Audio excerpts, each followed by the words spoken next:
So at the beginning of the year, we went to one of our trainings, and we always know that our ELs, our EB population is pretty substantial, usually around 40%. And so this year we looked and we discovered that it was 45%. And then when I broke it down by class, I noticed that 67% of those, or well, 67% of our sixth grade class were labeled EL. And I think after that, then we just started looking at for like individualized needs. We look at the test, we go into Aware, and so we look at sixth grade English and see, how each teacher's EB students are performing compared to the rest.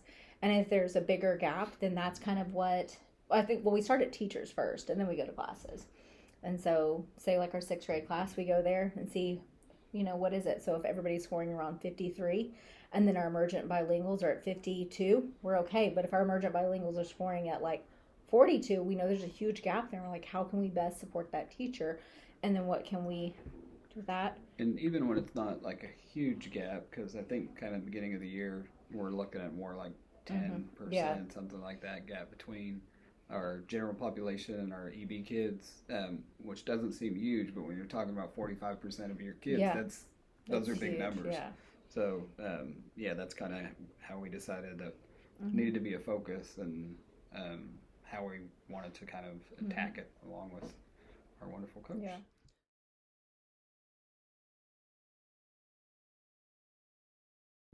So we've asked Adrian to come in and observe teachers first, start by doing that. Actually, we had her come in first and kind of just hang out and build a little bit of a relationship with teachers first, get to know them a little bit in PLC and then also individually on their conference period. And then kind of ask, hey, would you be all right with me coming and observing you, giving you some feedback?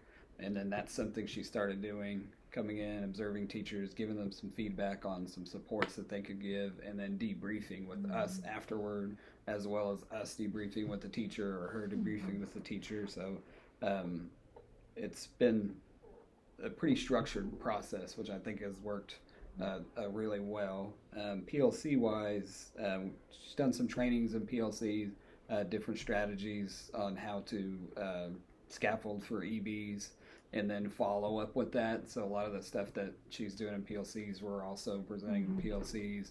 Also, those are the things she's talking about when she goes in and observes teachers and gives them feedback. Like what I really like doing was taking, like, again, going back to that data, looking at it and looking at the teachers, like, okay, who needs a little bit more support, and then breaking it down by class. And then I was like, okay, so this teacher right here, she is doing a great job with her kids. She's wonderful. She builds a relationship. It's just her ESL, her EB kids need a little bit more support, especially in this class. And then I was like, hey, can you go into that class period? And but first I would ask before I would just point to there, I would definitely go to the teacher first and said, what do you think about this? I noticed that you have a lot of EBs. It's hard. A lot of our campuses or a lot of our classes are sheltered. And so just, acknowledging that it is a really, hard demographic at times to teach, especially in ELAR when that's their biggest weakness. And so just asking, would you like some feedback? All she's going to do is just look at that. And I think that's a definite thing that you've worked with me on is just, it's not about like this teacher needs help. It's like, hey, the kids in this teacher's class need help because they're struggling with language. And so always framing it like that, because we want our teachers to feel safe and want, them to always want to come to us, but definitely to use you. One thing that we've used a lot is one of our teams. I felt like all of us came together to just really tighten that team. Yeah, and just really reinforcing what they've learned from her afterward with training that we do with them. So, being really aware of what it is that Adrian's bringing and then trying to reinforce that throughout the year. And I think that's been one of the things that's made a huge difference at this campus is our relationship and how you guys carry on the work even after I leave. And we talk about that, I'm seeing this need with this brand new baby teacher with her EB kids, or it's a little big group in that one class. It's a little tough. Can you go see that? Or can you go watch the support that is being given, and can you help with that support? And I think too, just when we do our instructional walks, we're always looking for, how can we support these teachers, and especially our shelter teachers, and thinking about, okay, this is what this teacher does really well, that aligns with our vision, like you mentioned. But I'm noticing maybe the scaffolds aren't in place. If we could just get that part, this teacher would be great. And those are things we talk about when we meet with Adrian. And the other thing is that a lot of those we try to find new people too that can meet with Adrian, but we definitely keep those relationships sustained because those relationships are built too. So not only is our relationship really strong, we try to make sure that your relationship with teachers are strong too, because then that trust is built, and then that can just kind of trickle out more, and you can have more relationships with teachers.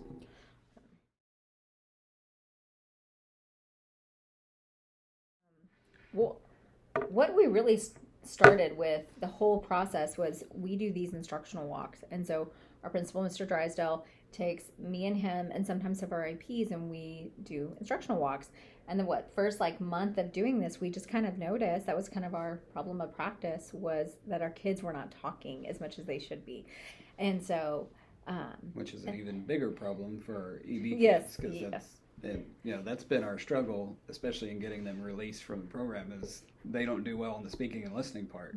They can read just fine, they can write just fine for the most part, but the thing that's really been holding them back the last few years has been the listening and speaking. So like she said, we noticed that they weren't doing a whole lot of it in class, in our instructional rounds, in some classes. I think one big thing that we've noticed, we've been working on the strategy PAT list, like a big thing that you brought. And I think before that, in a lot of areas, teachers were, when they'd give kids something to read, it's like they just give it to them and they expect them to understand it, and they weren't really scaffolding it. But now that, you showed them how to do the PAT list, you modeled it in classes, we've shown them how to do it. We do it all the time in our faculty meetings. They're really buying into that, and we're seeing a lot of use of that strategy, and I think it's paying off. Well, I think that it's not that I don't think they knew a way to do it. And I think the PAT list that you brought us was just a very accessible, easy way for them to chunk and chew and break down text and ask questions and have kids, discuss the problems, discuss the, answers and questions and stuff like that as they go. I know that definitely our ELA that, I was talking to them and they are just like, well, the great thing is not only do you bring these great things, because it's not just reading, writing, listening, speaking. You bring in content-specific stuff with organizers and anything that helps ELAR, and they just love it. So it's not just you. It's what you do with them, and then we're on the same team, but then our teachers are taking it and giving it, Yeah, and we're seeing a lot more, conversation between kids and collaboration in classrooms than we did at the beginning of the year. So I think one way that we were really lucky to have you was working with the team of teachers, and they sometimes, even though we're not administrators, they still sometimes see us that way. And so you're just a lot safer, and so they can let down their guard. They can be more vulnerable with you, and you're not going to be like, oh, hey, they're not doing this. You're like, okay, well, thanks for letting me know. Let's try this now. And you're just able to ask questions and make them think that way, and so then they're able to carry it on. And so that's something that they've been able to tell us too, like, now that even when she's not there, we ask questions and we look, okay, so this is the lesson you brought, okay, so what are the scaffolds for for our EB kids? And they were saying, like, at the beginning it wasn't like that. And so whatever you bring to like our ELR department or to our new teachers, we're able to figure out how to scaffold for social studies, science, and math. So we're excited about that continuation of that work.